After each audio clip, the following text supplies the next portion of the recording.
ආයුබෝවන් සුබ සන්ධ්‍යාවක්. සියලු සමීක්ෂණ වාර්තා නැවත නැවතත් තහවුරු කළ ලංකාවේ අංක 1 ප්‍රවෘත්ති ප්‍රකාශය පැත්ත ගියත් ඇත්ත කියන හිරු සවස 6:55 ප්‍රධාන ප්‍රවෘත්ති ප්‍රකාශය සමගින් මම මදුශාන්ත සිල්වා.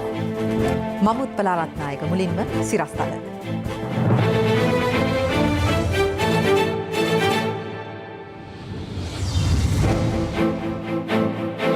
සමගි ජනබලවේගයට නිලධාරීන් 31ක්.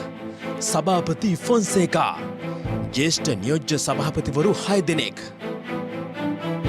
කොරෝනා ආසාදිත මන්ත්‍රී වසන්ත යාපා ඊයේත් ජනහමුවක ළඟින් ඇසුරු කළ හේෂා හා චමින්ද නිරෝධායනයට තවත් ආශ්‍රිතයින් සොයයි.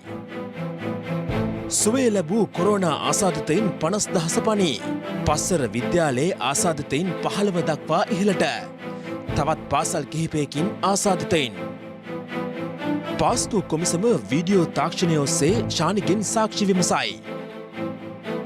නැගෙනහිර ජැටිය රැකගන්න දුම්රිය සේවකයන්ගෙන් ජනපතිට තැපැල්පත්. වගකීම් විරහිත ශ්‍රී ලංකා පිතිකරුවන්ගේ සහයෙන් එංගලන්තයට පූර්ණ තරගාවලි ජයක්. අදම CDB iDeposit ඩිජිටල් ස්ථාවර තැන්පතුවක් කරඹන්න. රතුමරතු ටොමාටෝ වැඩිම ලංකාවේ ඔරිජිනල් සෝස් MD ටොමාටෝ සෝස්. අලුත්ම ලොකු සයිස් ටීවී එකක් ගන්න. ලොකු හුවමාරුවට්ටම් හිමි කරගන්න. සිංහලෙකින්ම පමණයි. ශ්‍රී ලංකා ටෙලිකොම් සහ මොබිටෙල් සේවා එක්තැන්ව SLT මොබිටෙල් ලෙසින් අලුත් ගමනක SLT මොබිටෙල් එකම එක සබැඳියාව. මුල්ම අවධානය දවසේ පුවත වෙත. දවසේ පුවත.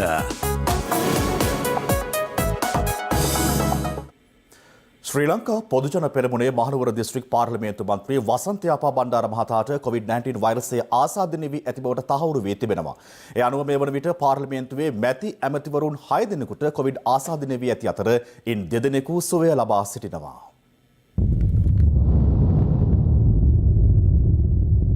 ශ්‍රී ලංකා පොදුජන පෙරමුණ නියෝජනය කරන මහනුවර දිස්ත්‍රික් පාර්ලිමේන්තු මන්ත්‍රී වසන්ත යාපා බණ්ඩාර මහතාට COVID-19 ආසාදනය වී ඇති බව හඳුනාගෙන තිබෙන්නේ ඊයේ සිදු කළ පරීක්ෂණයකදී. ඒ අනුව මන්ත්‍රීවරයා අද දිනේදී නිරෝධායන මධ්‍යස්ථානයක් වෙත යොමු කිරීමට නියමිතයි. ඔහු අවසන් වරට පාර්ලිමේන්තු රැස්වීමක් සඳහා පැමිණැත්තේ පසුගිය 19 වෙනිදායි. ඒ අනුව වසන්ත යාපා මන්ත්‍රීවරයා පාර්ලිමේන්තුවේ ඇසුරු කළ සමීප ආශ්‍රිතයන් සොයා CCTV දර්ශන පරීක්ෂා කරන බව වේත්‍රධාරී නරේන්ද්‍ර ප්‍රනන්දු මහතා සඳහන් කළා. පසුගිය 19 වෙනිදා වසන්ත යාපා මන්ත්‍රීවරයා පාර්ලිමේන්තුව අමතන අවස්ථාවේ ඔහු ආසන්නයේ අසුන්ගෙන සිටියේ පාර්ලිමේන්තු මන්ත්‍රී වෛද්‍ය උපුල් ගලප්පත්ති මන්ත්‍රීවරයායි. පසුගිය දිනවල දේශපාලන රැස්වීම් කිහිපයකටම සහභාගී වී ඇති වසන්ත යාපා මන්ත්‍රීවරයාගේ සමීපතම ආශ්‍රිතයන් හඳුනා ගනිමින් PCR පරීක්ෂණ සිදු කිරීමට නියමිතව තිබෙනවා.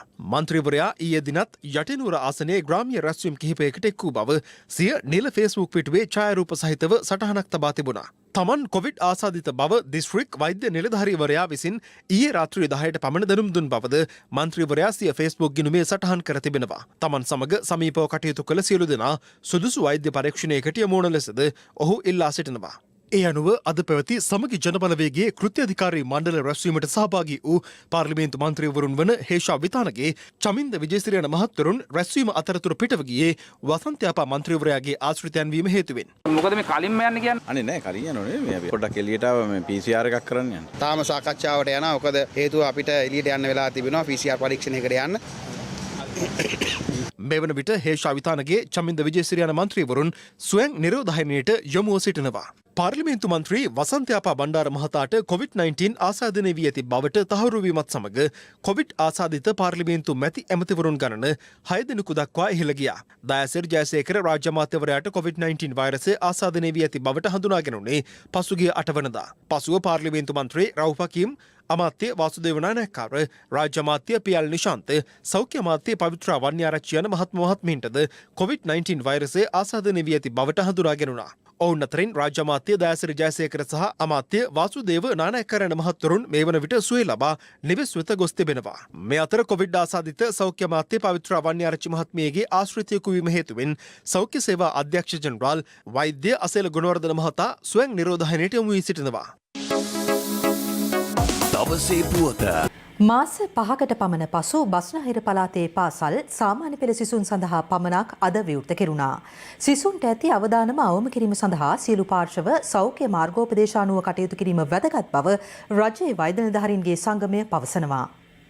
බස්නාහිර පළාතේ හුදකලා ප්‍රදේශවල හැර සෙසු ප්‍රදේශවල පාසල් මාස 5කට පසු සාමාන්‍ය පෙළ සිසුන් සඳහා පමණක් අද විවෘත වුණා.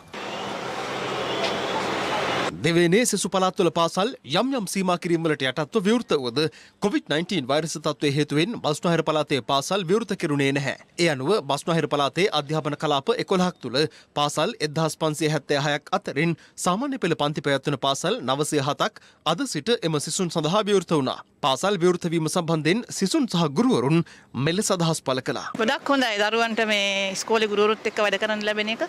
ලොකු දෙයක් මේ ගත තීරණය අපි පරිසංගල මේ වැඩ ටික කරගෙන යන්න ඕනේ. ගුරු දෙවියන් ඇත්තටම සතුටු වෙනවා. දැනට 11 වසර ළමයි විතරක් නිසා අපිට ඒ ළමයි ටික බලා ගන්න පුළුවන්. ඉතින් අපේ ඉස්කෝලේ හැම ආරක්ෂක පියවරක්ම අරගෙන තියෙනවා. ඒක හින්දා බය වෙන්න දෙයක් නැහැ. හොඳයි ඉතින් අධ්‍යාපන කටයුතු හොඳින් කරන්න බලාපොරොත්තු වෙනවා. ගොඩක් සතුටුයි ගොඩක් කාලයකට පස්සේ මේ ඉස්කෝලේ ආයෙත් පටන් ගත්තා. හොඳයි ඉතින් පටන් ගත්ත එක ලොකු දෙයක්. මොකද අපිත් ගෙවල් වල වෙලා නිකම්මයි ඉඳී වැඩක් වෙන්නෙත් නැහැ. ඉස්කෝලේ ආව එක ඉතින් ගොඩක් වටිනවා. කැමැත්තෙන් ආවේ අම්මලා යන්න කිව්වද කොහොමද? අපි කැමැත්තෙන් ආවේ. ඉස්කෝලේ ළමයි අඩුවෙන් ඇවිල්ලා හිටියේ. අපි බලාපොරොත්තු වෙනවා තව ළමයි එයි කියලා ගොඩක්. ඉස්කෝලේ ඉන්න බය වෙන්න ඕනේ. ඉස්කෝලේ ඇතුලේ සෞඛ්‍යාරාත්මක පිළිවෙත් හොඳට පිළිපදිනවා. ඉස්කෝලේ ගැන විශ්වාස කරලා එන්න කියලා තමයි කියන්නේ ළමයින්ට. බස්නාහිර පළාත් අධ්‍යාපන අධ්‍යක්ෂ ශ්‍රීලාල් නෝනිස් මහතා සඳහන් කළේ කොළඹ දිස්ත්‍රික්කයේ 37%ක්, ගම්පහ දිස්ත්‍රික්කයේ 47.4% සහ කළුතර දිස්ත්‍රික්කයේ 27.4% ලෙස අද දිනේ සිසුන්ගේ පැමිණීම වාර්තා වන බවයි. ළමයි එවන්න නම් දෙමව්පියන්ට පාසල තුල විශ්වාසනීයත්වයක් ඇති වෙන්න ඕනේ. කොරෝනා ආසාදිත වාර්තා නොවේ කියලා. එවැනි පරිසරයක් නිර්මාණය කරගන්න නම් අනිවාර්යයෙන්ම පාසල් පද්ධතිය තුල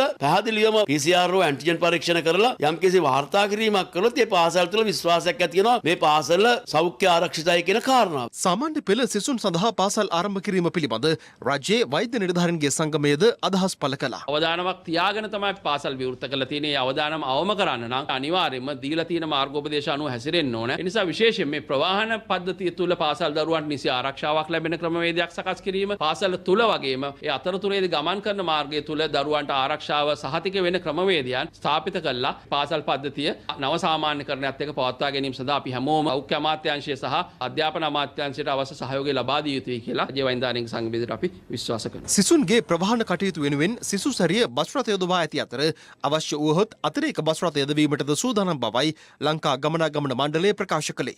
මේ අතර උපකාරක පන්ති ආරම්භ කිරීමේ සෞඛ්‍ය නිර්දේශ සම්බන්ධයෙන් මාතෘ හා ළමා සෞඛ්‍ය කාර්යාංශයේ අධ්‍යක්ෂවරිය මෙලෙස අදහස් පළ කළා. පළමුව ආරම්භ කරන්නේ සාමාන්‍ය පෙළ සහ උසස් පෙළ උපකාරක පන්ති පමණයි. සෞඛ්‍ය මාර්ගෝපදේශ වලට අනුව පන්තියක සිසුන් සංඛ්‍යාව වරකට පුළුවන් උපරිම 100කට පමණයි. ඒතර ආසන පහසුකම් අපි තුමු 100කට වඩා අඩු පන්ති තියෙනවා නම් උපරිම ධාරිතාවෙන් 50යි දරුවන් ගෙන්න ගන්න පුළුවන්. පෞද්ගලික උපකාරක පන්ති සංවිධානය කරන මහත්වරුන් මේ සම්බන්ධයෙන් විශේෂ අවධානයක් යොමු කරන්න අවශ්‍යයි. මජන සෞඛ්‍ය පරීක්ෂක මහතුන් මේවා පරීක්ෂා කර බැලීම අවශ්‍යයි. මේ අතර දෙවේනේ ප්‍රදේශ කිහිපයකින්ම COVID-19 ආසාදිත පාසල් සිසුන් කිහිප දෙනෙකු වාර්තා වුණා. දිනකදී කොළඹ දිස්ත්‍රික්කයෙන් හඳුනා ගැනුණු වැඩිම COVID-19 ආසාදිතයින් සංඛ්‍යාවද ගෙවුණු දිනේ වාර්තා වීම විශේෂත්වයක්. කොවිඩ් ආසාදනය වී සුවය ලැබූ සංඛ්‍යාවද අද 50000 සීමාව ඉක්මවා ගියා.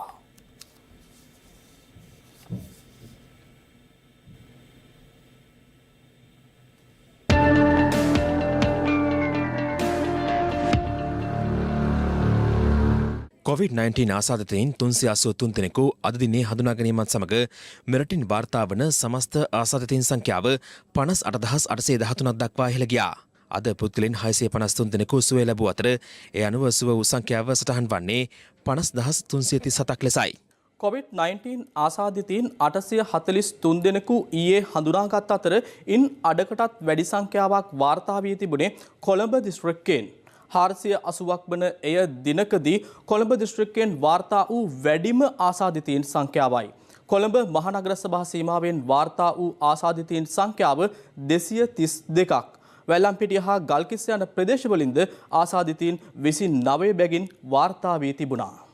ඉතිහාසයේ වැඩිම කොළඹ දිස්ත්‍රික්කය තුළ වාර්තා වෙච්ච රෝගීන් ගාන අපි දකිනවා. ඒතර කොළඹ දිස්ත්‍රික්කයේ පුරාම ව්‍යාප්ත වෙලා තියෙනවා. ඒක තමයි බැරෑරුම් කාරණේ. ඒතර මේ හිටියඩියේ කොළඹ දිස්ත්‍රික්කය තුළ මේ ප්‍රමාණයන් මේ විදිහට අසාමාන්‍ය ලෙස ඉහළ යන්නේ මොන හේතුවක් නිසාද කියලා බලධාරීන් පැහැදිලි කළ යුතුයි. සමස්තයක් විදිහට කලින් තිබුණ විදිහටම බස්නාහිර පළාතේ අවදානම නැවත වැඩි වෙලා තියෙනවා. දැන් උදාහරණ විදිහට අපි ගත්තාම දෛනික වාර්තා වෙන රෝගීන්ගෙන් 75%ක් වාර්තා වෙලා තියෙන ඊයේ දවස් රෝගීන්ගෙන් බස්නාහිර පළාත. ඒ වගේම තමයි අපි නරක පැත්තට වෙනස ගමන් කරනවා කියලා පෙන්눔 කරන තව හොඳම සාධකයක් තමයි. අපි ඊයේ හොඳ කළා ගෙදර යවලා තියෙන 423යි. ඒතර 843ක් රෝගීන් වාර්තා වෙනවා. ඒ කියන්නේ පද්ධතිය තුල ඇඳන් 420ක් අලුතෙන් පිරීලා තියෙනවා. දැන් මේ විදිහට සුව කළා ගෙදර යවන ගානට වඩා අසාමාන්‍ය දෙගුණයක වගේ ප්‍රමාණයක් අලුත් රෝගීන් අපි හොයාගන්න ගත්තොත් අනිවාර්යයෙන්ම අපේ පද්ධතිය අර්බුදය කරා ගමන් කරනවා දවස් කිහිපයක් ඇතුළත. ඒ වගේම අනිත් භයානක තත්ත්වය තමයි අපි පළවෙනි රැල්ල වෙලාවෙත් සහ මේ පහුගිය මාසෙ විතර වෙනකම් අපි රෝග ලක්ෂණ නැති සංකුලතා ඇති වෙන්න ඉඩ අඩු රෝගීන් තමයි වැඩි හරියක් වාර්තා වුනේ. නමුත් දැන් අපිට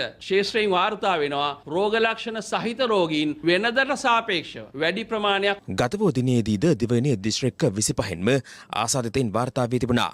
ඒ අනුව ගම්පහ දිස්ත්‍රික්කයෙන් 86ක්, කළුතර දිස්ත්‍රික්කයෙන් 72ක්, ගාල්ල දිස්ත්‍රික්කයෙන් 40ක් හා මහනුවර දිස්ත්‍රික්කයෙන් ආසාදිතයින් 35ක් ලෙස වාර්තා වී තිබෙනවා. මේ අතර තවත් කොවිඩ් මරණ 3ක් වාර්තා වීමත් සමග මෙරටින් වාර්තා වන සමස්ත කොවිඩ් මරණ සංඛ්‍යාව 283ක් දක්වා ඉහළ ගියා. එලෙස ජීවිතක්ෂයට පත්ව ඇත්තේ මහනුවර පූජාපිටි ප්‍රදේශයේ පදිංචි 65 හැවිරිදි කාන්තාවක්, ග්‍රෑන්ඩ් පාස් ප්‍රදේශයේ පදිංචි 77 හැවිරිදි කාන්තාවක් සහ මරදන් ප්‍රදේශයේ පදිංචි 84 හැවිරිදි කාන්තාවක්. අද පෙරවරු 6 සිට ක්‍රියාත්මක වන පරිදි තවත් ප්‍රදේශ කිහිපයක් හුදකලා කර තිබෙනවා. එම ප්‍රදේශ වන්නේ අම්බලන්තොට අංක 140 බෝලාන දකුණ ග්‍රාම නිලධාරී වසමේ මැලේ කොලනිය ගම්මානය, පූජාපිටිය සෞඛ්‍ය වෛද්‍ය නිලධාරී කොට්ටාශයේ පල්ලියකොටුව සහ ගල්හින්න යන ග්‍රාම නිලධාරී වසම්. මේ අතර අද පෙරවරු 6 සිට කල්මුනේ ප්‍රදේශ කිහිපයක් හුදකලා බවින් මුදා හැර තිබෙනවා. ඊට කල්මුනේ උත්තර ග්‍රාම නිලධාරී කොට්ටාසේ කලාප 6ක් සහ කල්මුනේ දකුණු ග්‍රාම නිලධාරී කොට්ටාසේ කලාප 4ක් අයත්. දික්වැල්ල යෝනකපුර බටහිර සහ නැගෙනහිර ග්‍රාම නිලධාරී වසම්ද අද පස්වරු 6 සිට හුදකලා බවින් නිදහස් කෙරුණා. පාසල් දරුවන් කිහිප දෙනෙකුටම COVID-19 වෛරසය ආසාදනය වී ඇති බව අද තහවුරු වුණා. මෙම සිදුවීම් වාර්තා වුණේ කුලියාපිටිය, ත්‍රිකුණාමලය, කතරගම හා පස්සර යන ප්‍රදේශවලින්. පස්සර මධ්‍ය මහා විද්‍යාලයෙන් කොවිඩ් ආසාදිත තවත් සිසුන් 5 දෙනෙකු වාර්තා වූ අතර ඒ අනුව එම පාසලෙන් වාර්තා වන ආසාදිත සිසුන් සංඛ්‍යාව 15ක් දක්වා ඉහළ ගියා. එම පාසලෙන් ආසාදිතයන් 10 දෙනෙකු මුල්බරට හඳුනාගත්තේ පසුගිය 22 වෙනිදායි. අධ්‍යාපන කටයුතු සඳහා පැමිණි පාසල් සිසුන්ද මව්පියන් විසින් නැවත රැගෙන ගියා. පසුගියදා වාර්තා වූ ආසාදිත සිසුන් 10 දෙනාගේ ආශ්‍රිතයින් 40කට පමණ බදුල්ල සෞඛ්‍ය වෛද්‍ය නිලධාරී කාර්යාලයේදී අද PCR පරීක්ෂණ සිදු කරනවා. ඒ ළමයි මේ බදුල්ල ප්‍රදේශයේ අමතර පන්ති සඳහා සහභාගී වෙලා තිනවා. ඒ අය ළමයි සමග ගැටුණ පළමුව ආශ්‍රිතයන් තමයි අද දින අපි PCR පරීක්ෂණ සඳහා යොදාගන්නේ. කතරගම සහ සෙල්ල කතරගම ප්‍රදේශයේ පාසල් දෙකක දරුවන් දෙදෙනෙකුට කොවිඩ් ආසාදිත බව තහවුරු වී තිබෙනවා. ඔවුන් දෙදෙනාම 11 වන ශ්‍රේණිවල අධ්‍යාපන ලබන සිසුන්. සෙල්ල කතරගම පාසලෙන් හඳුනාගත් දරුවා කතරගම ගෝණගමු ප්‍රදේශයේ පදිංචිකරුවෙක් වන අතර ඔහුගේ පියාටද කොවිඩ් ආසාදිත බව හඳුනාගෙන තිබෙනවා. මෙම සිද්ධිය සැලවීමත් සමග දරුවන් පාසලෙන් ඉවත් කර ගැනීමට මව්පියන් කටයුතු කළා. ළමයි එක්ක යනවද? ළමයි එක්ක යනවද? අය එක්ක යන්නේ? කවුරුවත්ම නැති. මොකෝ එක්ක යන්නේ? ළමයි අඩුයි, ළමයි නෑනේ. කතරගම ප්‍රදේශයේ පාසලෙන් හඳුනාගත් දරුවා පසුගිය දිනවල පාසලට පැමිණ නොමැති බව විදුහල්පතිනිය සඳහන් කළා. පීඑච් මහත්තයෙකු පොසිටිව් වෙලා කියලා හැබැයි දරුවෝ ජනවාරි පටන් ගත්තට පස්සේ ඉස්කෝලේට ඇවිල්ලා නැහැ. ළමයි බයට එවන්නේ එන දරුවට අපි උගන්වනවා. කතරගම පොලිස් ස්ථානයේ නිලධාරියෙකුටද වෛරසය ආසාදිත බව තහවුරු වුණා. ඒ අනුව කතරගම ප්‍රදේශයෙන් වාර්තා වන ආසාදිතයින් සංඛ්‍යාව 21ක් දක්වා ඉහළ ගියා. මේ අතර ත්‍රිකුණාමලයේ පාසල් 3ක සිසුන් 99 දෙනෙකු ස්වයං නිරෝධායනයට යොමු කර තිබෙනවා. ඒ අදාළ පාසල්වල ගුරුවරයෙකුට සහ පාසල් සිසුන් 2 දෙනෙකුට වෛරසය ආසාදිත බව තහවුරු වීමත් සමගයි. අදාළ පාසල් සිසුන් 2 දෙනා 3 වන සහ 10 වෙනි ශ්‍රේණිවල අධ්‍යාපන ලබන්නන්. ආසාදිත ගුරුවරිය සිය පාසලේ 2, 5 සහ 10 වෙනි ශ්‍රේණි සඳහා ඉගැන්වීම් කටයුතු සිදු කර තිබෙනවා. මේ අතර කුලියාපිටිය හා ගල්පුල පාසල් දෙකකින් කොවිඩ් ආසාදිත පාසල් සිසුන් 2 දෙනෙකු ඊයේ වාර්තා වීමත් සමග ඔවුන්ගේ ආශ්‍රිතයින් ලෙස හඳුනාගත් සිසුන් ඇතුළු 100 දෙනෙකුට පමණ කුලියාපිටිය සෞඛ්‍ය වෛද්‍ය නිලධාරී කාර්යාලයේදී අද PCR පරීක්ෂණ සිදු කළා. කුලියාපිටිය මහේස්ත්‍රාත් අධිකරණයේ සේවය කළ පොලිස් නිලධාරියෙකුටද වෛරසය ආසාදනය වී ඇති අතර ඔහුගේ ආශ්‍රිතයින්ටද මෙහිදී පරීක්ෂණ සිදු කෙරුණා. මේ අතර කුරුණෑගල ශික්ෂණ රෝහලේ කාර්යමණ්ඩලය 17 දෙනෙකුට COVID-19 ආසාදනය වී තිබෙනවා. ඊට වෛද්‍යවරුන් 4ක්, හෙද නිලධාරීන් 12 දෙනෙක් සහ විකිරණශීලී අංශයේ සේවකයෙක් ඇතුළත්. මේ අතර හම්බන්තොට දිස්ත්‍රික් මහරෝහලේ හෙද නිලධාරීන් 2 දෙනෙකුට සහ සුළු සේවකයින් 2 දෙනෙකුට වෛරසය ආසාදනය වී තිබෙනවා. මීට පෙරද එම රෝහලේ හෙද නිලධාරියෙකුට සහ රසායනාගාරයේ සේවය කරන සුළු සේවිකාවකට වෛරසය ආසාදනය වී තිබුණා. මේ අතර සෞඛ්‍ය වෘත්තීය සමිති කිහිපයක් අද ප්‍රවෘත්ති සාකච්ඡා කැඳවා තිබුණා. මේ වන විට ජාතික රෝහලේ වාට්ටු අංක 79. රෝගීන් 6 දෙනෙකු වාර්තා වෙලා හෙද කාර්ය මණ්ඩලයේ 2 දෙනෙකුට ආසාදනයට ලක් වෙන්න සිද්ධ වෙලා වාට්ටුවේ තව 7 දෙනෙක් නිරෝධායනයට ලක් කරලා තිබුණා. 79 වාට්ටුව මේ වන විට රෝගීන් බාර ගැනීම සම්පූර්ණයෙන්ම නවත්තලා තිබෙනවා. ඊට අමතරව ස්නායු ශල්‍ය දැඩි සත්කාර ඒකකය මේ වන විට වහලා දාලා තිබුණා ජාතික රෝහලේ. අනිත් පැත්තෙන් ජාතික අක්ෂි රෝහල හෙද නිලධාරීන් 30 දෙනෙකු කොරෝනා රෝගයට ගොදුරු වෙලා තිබෙනවා. හෙද නිලධාරීන් 38 දෙනෙකු නිරෝධායනයට ලක් කරලා තිබෙනවා. හදිසි ශල්‍ය කර්මයක් හැරුණු විට ශල්‍යාගාර 5ක කටයුතු මේ වන විට නැවතිලා තිබෙනවා. මහනුවර අංකුමුර පොලිසිය නිලධාරීන් 7 දෙනෙකුටද වෛරසය ආසාදනය වී තිබෙනවා. එම පොලිස් ස්ථානය තාවකාලිකව වසා දමා ඇති අතර පොලිස් ස්ථානාධිපතිවරයා ඇතුළු නිලධාරීන් සවන් නිරෝධායනයට යොමු කරනවා. මේ අතර බැඩ්මින්ටන් හිටපු ජාතික ශූර නිලූක කරුණාරත්නට COVID-19 වෛරසය ආසාදනය වී තිබෙනවා. ඔහු මීට පෙර COVID ආසාදිතෙකු ලෙස හඳුනාගත් ක්‍රිකට් ක්‍රීඩක චාමික කරුණාරත්නගේ සහෝදරයි. මේ අතර සංචාරකයන් සඳහා රට විවෘත කිරීම සම්බන්ධයෙන් සංචාරක අමාත්‍ය ප්‍රසන්න රණතුංග මහතා කටුනායක බණ්ඩාරනායක ජාත්‍යන්තර ගුවන්තොටුපළේ පැවති උත්සවයකදී අදහස් පළ කළා. අද අපි සංචාරක ශේෂ්ත්‍රයට රට විවෘත කරලා තියෙනවා. මේක සමහරු හොඳ කියනවා, සමහරු විවේචනය කරනවා. මේ සංචාරකට ගුවන්තොටුපළ විවෘත කරලා දින 4-5ක් වගේ කාලයක් මේ රටට පැමිණෙන්න සංචාරකයෝ ඉල්ලුම් කරලා තියෙනවා 400කට 500කට ආසන්න ප්‍රමාණයක්. මේ වෙද්දිම සංචාරකයෝ යුක්‍රේනයේ ඉඳන් 1800ක් ආවා. ඒකෙන් කෝටි 50කට ආසන්න ප්‍රමාණයක් මේ වෙද්දි ලැබිලා තියෙනවා. ගුවන්තොටුපළ ආරක්ෂාංශයේ 21 දෙනෙක් වෙනකොට කොයි දාසක් දෙනෙක් වත්ලා තිබෙනවා. මේක තවදුරටත් ප්‍රවර්ධනය වුණා. මේක තමයි දරුණු තත්ත්වයක්. මේ වෙද්දි 21 දෙනෙකුට ආසන්න ප්‍රමාණයක් ආසාදිතයන් බවට පත් වෙලා තියෙනවා. The best way to keep children safe is about prevention, making sure children have clean hands and they wash their hands appropriately with soap and water and sing the song so that they get enough bubbles and they make sure that those hands are really clean, or use an alcohol-based rub. Make sure that they practice respiratory etiquette where they sneeze into their elbow. With clean hands, make sure that the mask is put on and that the children don't touch the outside of their masks. But these are good habits to be forming for children as they get older.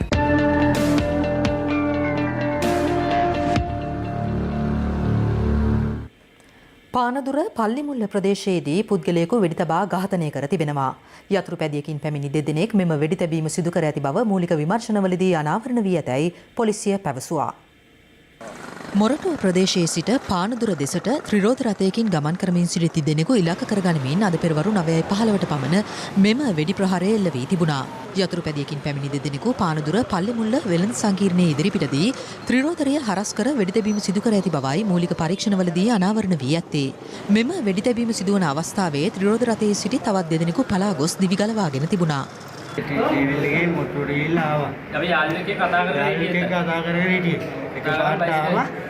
එන්න නවත්තලා ඊපස් එකේනා බැස්සා. බෑරි වල එකක් තිබ්බා මම බයිසිකලේ ආපු එක්කෙනා කියනවා අරින් අරපෙත් අර කියලා කියනවා. මම පාත් තුනා ඉස්සර සීට් එකේ ගියා. ඊපස්සේ එක සද්දයක් ඇහුණා. ඩෝන් ගාලා මම කන්ද ගල්ලගෙන මම එළියට බැලලා මම ඊට ඉස්සරහා පාරෙන් ගිහිල්ලා ඇතුළට ගියා. ඇතුළට ගිහලා මම ලේකට ගිහිල්ලා ගානේ මේ කියන්නේ කියලා. ඊට පස්සේ මට එවන ඩෝන් ගාලා සද්ද දුන්නා.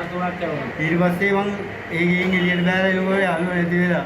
වෙඩිවැදීමෙන් හිසට සිදු වූ බරපතල තුවාල සහිතව රෝහලට ඇතුළත් කෙරුණු පුද්ගලයා එවන විටත් මියගොස් සිටි බව පානදුර මූලික රෝහලේ ප්‍රකාශකයෙකු සඳහන් කළා.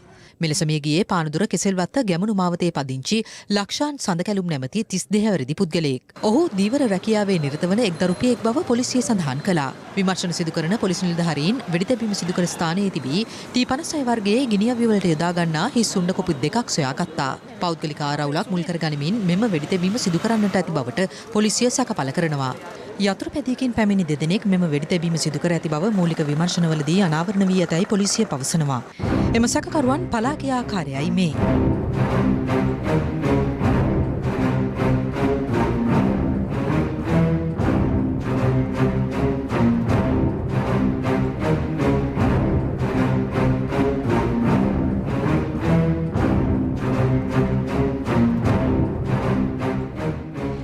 පලාගිය සැකකරුවන් අත්අඩංගුවට ගැනීම සඳහා පොලිස් කණ්ඩායම් කිහිපයක් විමර්ශන ආරම්භ කර තිබෙනවා.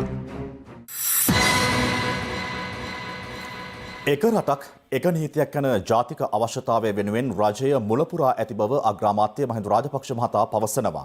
අධීර 4ක් යටතේ ඉදිවන අධිකරණ පියස ගොඩනැගිලි සංකීර්ණය සඳහා මුල්කර තැබීමේ අවස්ථාවට එක්වෙමින් අග්‍රාමාත්‍යවරයා මේ බව සඳහන් කළා.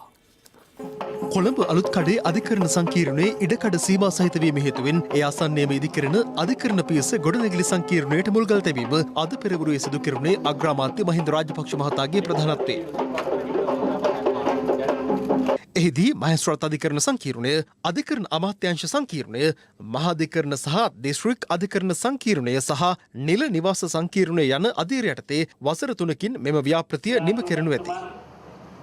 මෑතකදී කරන ලද සමීක්ෂණයකට අනුව අපරාධ නඩුවක් මහාධිකරණයේ විභාග කිරීමට පමණක් වසර 9 මාරක් ගතවන අතර 2019 වසරේ සංඛ්‍යාලාකන අනුව නඩු 5000ක් පමණ පවරා අවුරුදු 20කට පසුවත් දිසා අධිකරණයේ තාමත් නොවිසඳී පවතී. මෙය කිසිසේත්ම සෑහීමට පත්විය හැකි තත්වයක් නොවේ. අප මේ අභියෝගය ජය ගැනීම සඳහා සිදු කළ යුතු ප්‍රතිසංස්කරණ පුළුල්ව හඳුනාගෙන තිබෙනවා. අධිකරණ පද්ධතියේ ධාරිතාව වැඩි දියුණු කිරීම හා එනයින් විනිශ්චයකාරවරයෙකුට ඇසීමට ඇති නඩු ප්‍රමාණය පාලනය කළ හැකි ප්‍රමාණයකට සීමා කිරීම, අධිකරණ ශාලා ලොකු කරනවා වෙනුවට අධිකරණ ප්‍රමාණ පුළුල් කිරීම, යල් පැන ගිය නීති සංශෝධනය කොට අදට ගැලපෙන නීති හඳුන්වා දීම සඳහා නීති ශ්‍රේෂ්ත්‍රයේ පුළුල් වෙනසක් කිරීමට අපි මුල පෙරලා තිබෙනවා. ඉතිහාසයේ අප බලයට පත් වූ සෑම විටම අධිකරණයේ ස්වාධීනත්වය ආරක්ෂා කරන්න කටයුතු කළා. පෞද්ගලික මැදිහත් වීම් වලින් නීතිය නවන්න අපි කිසිදා උත්සාහ කළේ නැහැ. අද ආරම්භන මේ අධිකරණ පියසන නීතියේ සාධාරණත්වයේ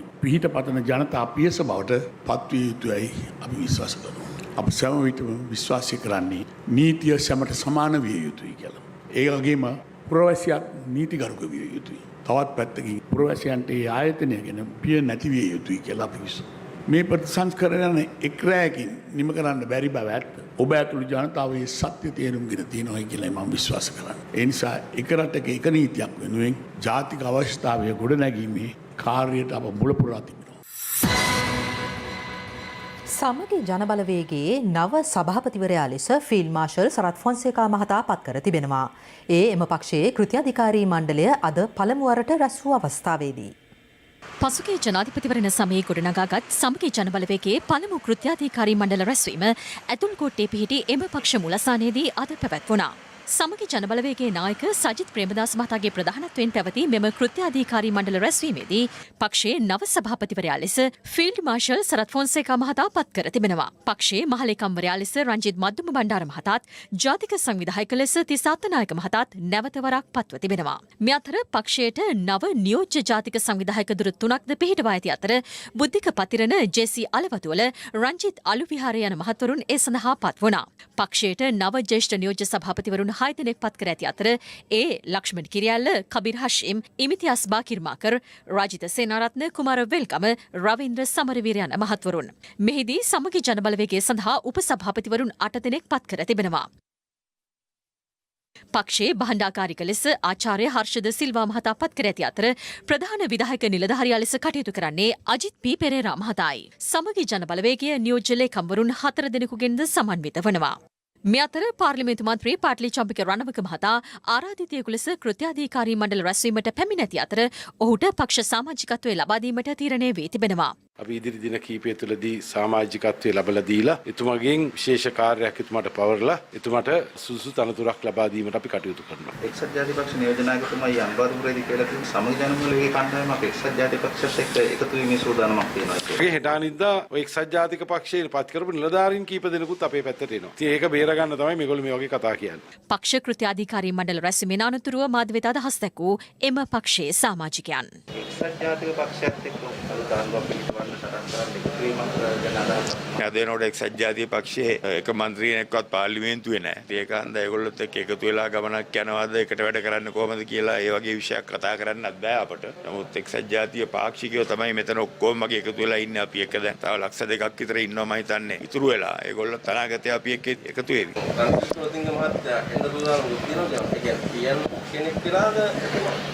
ඔව් ඉතින් සමහර වැඩ නම් කරන්නේ ඒ වගේ තමයි. මම කැමති නැහැ ඔය විෂය වැඩි ගැඹුරින් කතා කරන්න මෙතන. පාර්ලිමේන්තුවේ හැම වර්ගෙම චරිත ඉන්නත් ඕනේ. ඒකන්ද එතුමාත් ඉතින් යම්කිසි ඇවිල්ලා කැරකුණොත් අපිට පොඩි ආශාදයක් ලබන්නත් පුළුවන් ඒකේ. මම මේ සමගි ජන බලවේගයට එකතු වෙන්න බව ඉතින් කවුරුත් දන්නවනේ. ඒක අපි ඉදිරි කාලයේදී ඉදිරි දින 10 ඇතුළත ඒක සාකච්ඡා කරලා අපි කටයුතු කරනවා. රංජන රාමනායක මහත්මයාගේ ඉස්තු මන්ත්‍රී අසුනත් සමග ඔබතුමා තමයි දැන් පාර්ලිමේන්තුවේ ඒක තීරණය කරන්නේ අපේ කතානායකතුමා ඒ තීන්දුව අනුව වෙන දෙයක් වෙයි. ඒ කියන්නේ ඔබතුමා මේනෝටම හැදුම් ටික ඔක්කොම නෑ එහෙම එකක් නෑ. කොහොමද පරණ හැදුම් තියෙනවනේ. ඔයගොල්ලන් අහන්න ආණ්ඩුවේ වෙලා තියෙන වෙනස. ආණ්ඩුවේ දැන් අම්මත් නෑ තාත්තත් නෑ අනාථ ළමයා වගේ මම්මනෝ පප්පනෝ ආප්ප කන්න තුට්ටුනෝ තමයි දැන් ආණ්ඩුවට.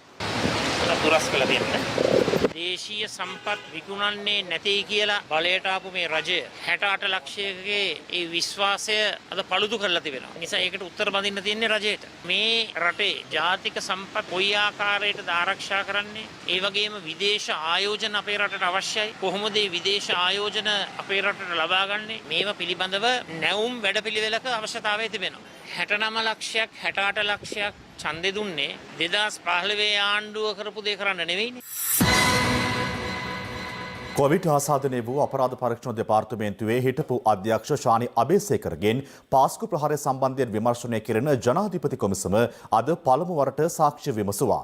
ශානි අබේසේකර සාක්ෂි ලබා දුන්නේ කොළඹ ජාතික රෝහලේ සිට ස්කයිප් තාක්ෂණය ඔස්සේ.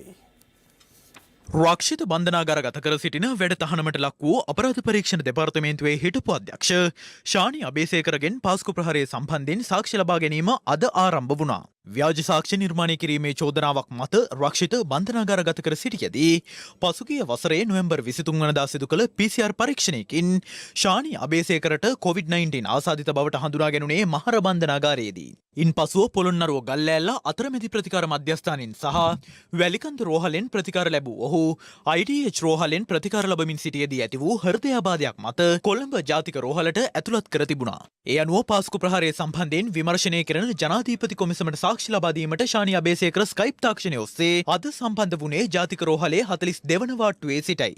2019 අප්‍රේල් 21 කොළඹ මීගමු මඩකලපුව ආදී ප්‍රදේශවල බෝම්බ පිපිරීම් සිදු වුණා. ඒවාට සම්බන්ධ සිදුවීම් ගණනාවක් ඊට පෙර සිටම සිදුව තිබුණා. ඔබට මතකද 2018 නොවැම්බර් 30 වවුනතෙව් පොලිස් මාර්ග බාධකයේදී පොලිස් නිලධාරීන් දෙදෙනෙකු ඝාතනය වූ සිද්ධිය මේ පිළිබඳ විමර්ශනයක් සිදු කළාද? ඒ සම්බන්ධයෙන් පොලිස්පතිවරයාගෙන් ලද උපදෙස් මත විමර්ශනය කළේ අපි. මේකට සම්බන්ධ LTTE හිටපු සමාජිකයෙකු අත්අඩංගුවට ගෙන රැඳවුම් නියෝග මත තබාගෙන අපි බොහෝ කාලයක් විමර්ශන කටයුතු කළා. නමුත් ඒ පුද්ගලයා ඒ පොලිස් නිලධාරීන් ඝාතනයට කිසිම සම්බන්ධයක් නැහැ කියලා පාස්කු ප්‍රහාරයට පසුවයි අපි දැනගත්තේ. මෙය මුස්ලිම් අන්තවාදයට සම්බන්ධ සහරාන් හෂීම් විසින් කරපු දෙයක් කියලා සෑහෙන්න කලකට පසුවයි අපි දැනගත්තේ ස්වාමීනි. මෙහිදී ශානි අබේසේකර වෙනුවෙන් පෙනී සිටින නීතිඥ උපුල් කුමාරපිරුම මහතා සඳහන් කළේ අසන ප්‍රශ්නවලට පිළිතුරු ලබා දීමට ලිපි ලේඛන තම සේවාදායකයා සතු ඇද්දැයි තමා නොදන්නා බවයි. එහිදී සාක්ෂිකාර ශානි අබේසේකර පැවසුවේ අදාළ ලේඛන අපරාධ පරීක්ෂණ දෙපාර්තමේන්තුවේ නිලධාරීන් අද දහවල් 12ට පමණ තමන් වෙත ගෙනවිත් දුන් බැවින් ඒවා කියවා ගැනීමට කාලයක් අවශ්‍ය බවයි. එහිදී කොමිසම සඳහන් කළේ ජනාධිපති කොමිසමේ නිල කාලය අවසන් වෙමින් පවතින බැවින් සිය මතකයෙන් සාක්ෂි ලබා දෙන ලෙසයි. අවශ්‍ය අවස්ථාවලදී ලේඛන පරීක්ෂා කර පිළිතුරු ලබා දෙන ලෙසද කොමිසම දැනුම් දුන්නා. එහිදී ශානි අබේසේකරට ඇති වූ අසනීප තත්ත්වයක් හේතුවෙන් සාක්ෂි විමසීම හෙට පසුරු 1 දක්වා කල් තිබුණා.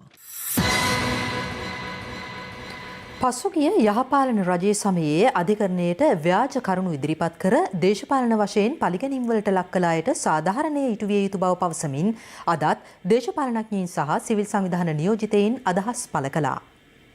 පහුගිය කාලේ යහපාලන ආණ්ඩු කාලේ විශාල වශයෙන් අසාධාරණයට ලක් වුණා මේ රටේ පිරිසක් දේශපාලන දඩයමකට ගොදුරු වුණා. ශානි අබේසේකරලා වගේ අය වැරදි පොලිස් වාර්තා ඉදිරිපත් කළා. ඒ වගේම වැරදි තොරතුරු ඉදිරිපත් කළා. අධිකරණයේ නොමග යවලා ඒ දඩයමට ලක් වෙච්චි ගොදුරු වෙච්චි අය වෙනුවෙන් පෙනී සිටීම අපේ රජයේ යුතුයකමක්. ඒ නිසා තමයි අතිගරු ජනාධිපතිතුමා ජනාධිපති විමර්ශන කොමිෂන් සභාව පත් කරේ. වාර්තාව දැන් එළි දක්වලා තියෙනවා. ඉතින් අපේ වගකීමක් යුතුයකමක් තමයි ඒ අසාධාරණයට ලක් වෙච්ච අයට සහනයක් ලබා දීම.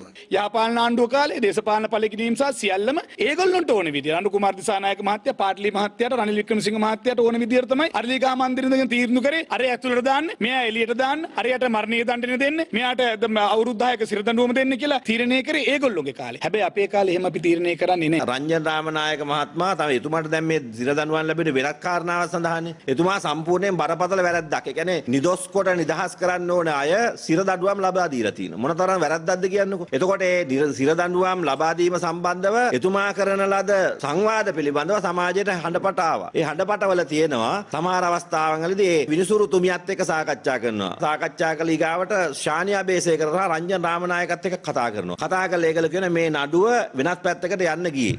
නීතිඥයෙක් තුමිය කියනවා. ඒ නිසා මම මේක එක පැත්තකට යන්න ගියප එක මම මේ පැත්තට ගත්තා. අනේ මට කොහොම හරි ජනාධිපතිතුමාට කියලා මගේ මේ තනතුරු උසස් කළ දෙන්න කියලා. එතකොට ඒ තුලම තියෙනවා නීති අවභාවිතා වුණා කියන කාරණා. එතකොට රංජන් රාමනායක මහත්මයා නැවත වතාවක් හිරේ යන්න ඕනේ ජීවිතාන්තය දක්වා. මොකද නිදොස් කර නිදහස් වෙන්න ඕන අයට මරණීය දඬුවම දීලා තියෙනවා. එතකොට ශානියා බේසේකරලා තුමන්ලට මං හිතන්නේ ඒ ජීවිතාන්තය දක්වා සිර දඬුවම් ලබන්න ඕනේ. අසාධාරණ ලෙස දේශපාලනික සිරකරුබම් බවට පත්වලා ඉන්න බොහෝ පිරිසට සාධාරණ ඉටු වෙනවා. දේශපාලන පළගැනීම් පිළිබඳව සොයා බැලීමට පත් කර කොමිෂන් සභාවේ නිර්දේශ ක්‍රියාත්මක කරනවා නම් ජනාධිපති කොමිෂන් සභාව විසින් නිර්දේශ කර තිබෙන නිර්දේශයන් වාහම ක්‍රියාවට නංවන්න ඕන. ඒ නැංවීම තුළින් යුක්තිය සාධාරණත්වය ඉටු වේවි. ශානියා අබේසේකර මහත්මලා බොරු සාක්ෂි ගොතලා කරපු අපරාධයන් සියල්ල දැන් මේ වෙනකොට හෙළිදරව් වෙලා ඉවරයි. ඒවෙන් බැටකාපු මිනිස්සුන්ට යුක්තිය සාධාරණත්වය ඉටු වෙන්න ඕන.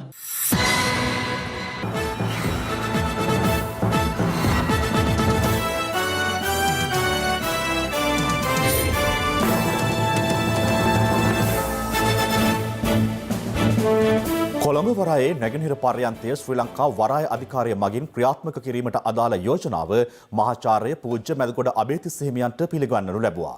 ඒ කොළඹ වරායේ වාණිජ්‍ය කර්මාන්ත හා සේවා ප්‍රගතිශීලී සේවක සංගමය විසින්.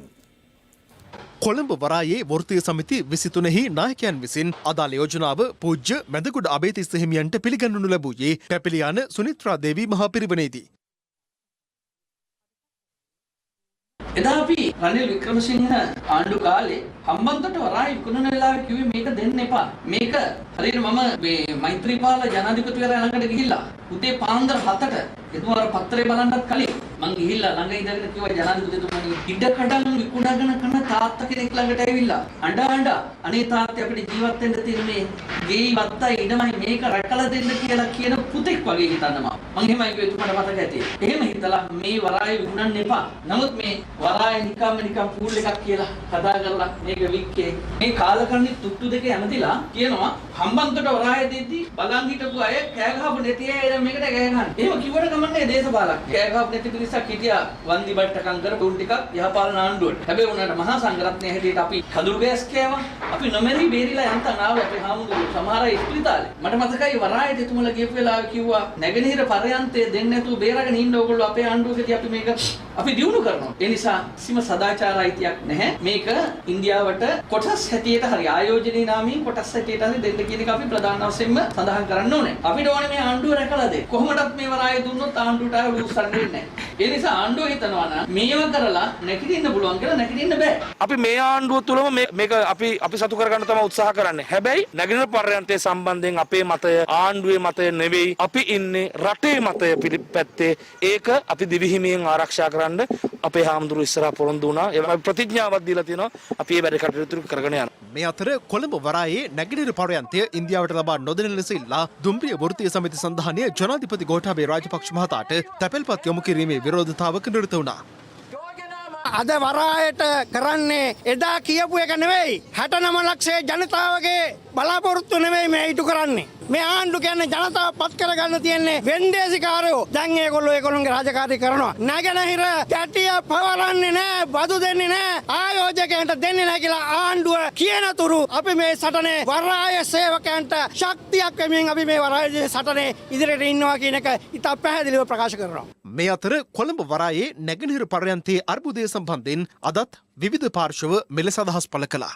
අපි කවදාවත් අපේ දේශීය සම්පත් අපි පුරන්න ඉඩ දෙන්නේ නැහැ. මමත් ඒකට විරුද්ධයි. ජනාධිපතිතුමා මාධ්‍ය නිවේදනයක් කරලා කිව්වා මම කවදාවත් මේකට ඉඩ දෙන්නේ නැහැ කියලා. මොකා බිරුවත් අපි අපේ වැඩපිළිවෙල ඉදිරියට ගෙනියනවා. මේ ආණ්ඩුවට තියෙන්නේ කිව්ව දේ කරන්න. පැහැදිලිවම 149ක් දෙනවා කියන්නේ 149ක් විකුණනවා කියන්නේ. නැගින්න පර්යන්තය අපි ආයෝජන ව්‍යාප්තියකට දෙනවා. ඇංගියෝරා අපි කියන්නේ අපි කෙලින් කියනවා.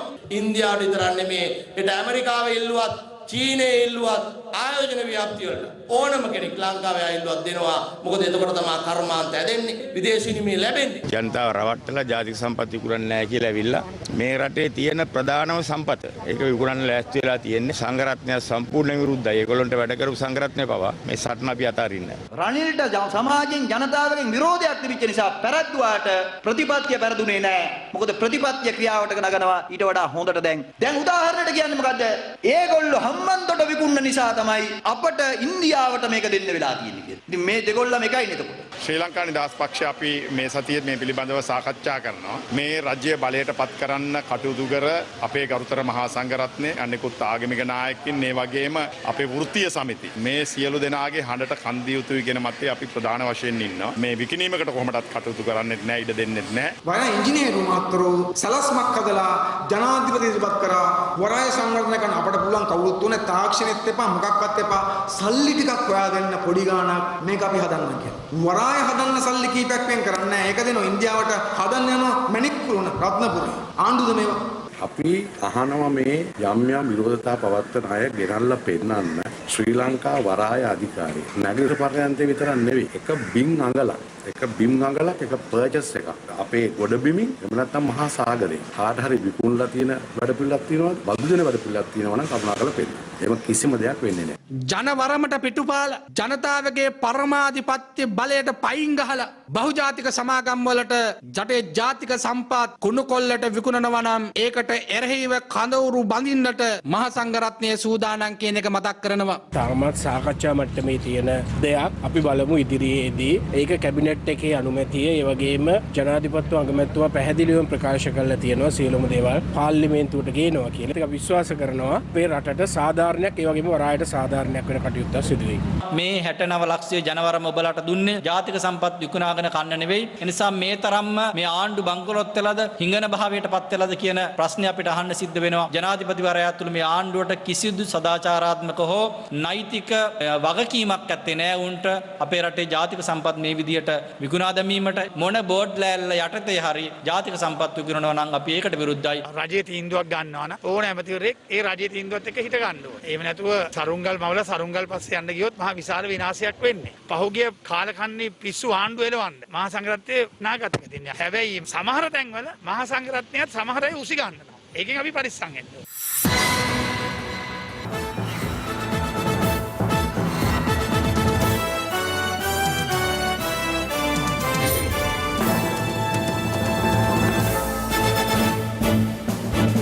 දැන් රටවටා හිරු. රටවටා හිරු. හාලියල ප්‍රදේශයේ පුරප්පාඩුව පවතින පාසල් සඳහා බදවා ගැනීම සිදු කරන ලෙස ඉල්ලමින් රැකියා විරහිත උපාධිධාරීන් පිරිසක් ඌව පළාත් සභාව ඉදිරිපිටදී විරෝධතාවක නිරත වුණා. අපේ දැනුම අවුරුදු 3යි අවුරුදු 3යි එහිදී පළාත් සභා පරිසරයට ඇතුළු වීමට අවසර හිමි නොවීම හේතුවෙන් විරෝධතාකරුවන් කලහකාරී ලෙස හැසිරුණේ මෙලෙසයි.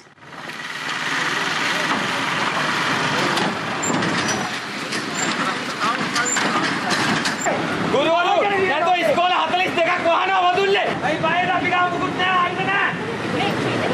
ඕ සල්ලලා දරුවන්ට ආන්තිමට ඕ සල්ලලා යමනවා.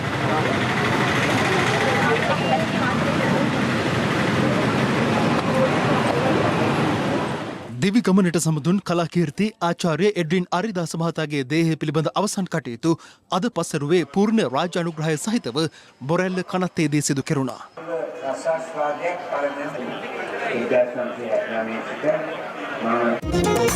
රටවටා හිරු. ඒ සමගින් 6:55 ප්‍රධාන ප්‍රවෘත්ති ප්‍රකාශය නිමාවට පත්වනවා. පැත්ත නොගත් ඇත දැනගැනීමේ අයිතිය තවදුරටත් තහවුරු කර ගැනීමට ඔබගේ ජංගම දුරකථන ජාලය අනුව තිරයේ දිස්වන පරිදි හිරු ප්‍රවෘත්ති SMS සේවාව සක්‍රිය කරගන්න. නැවත හමු යමු රාත්‍රී 9:55ට. ආයුබෝවන්.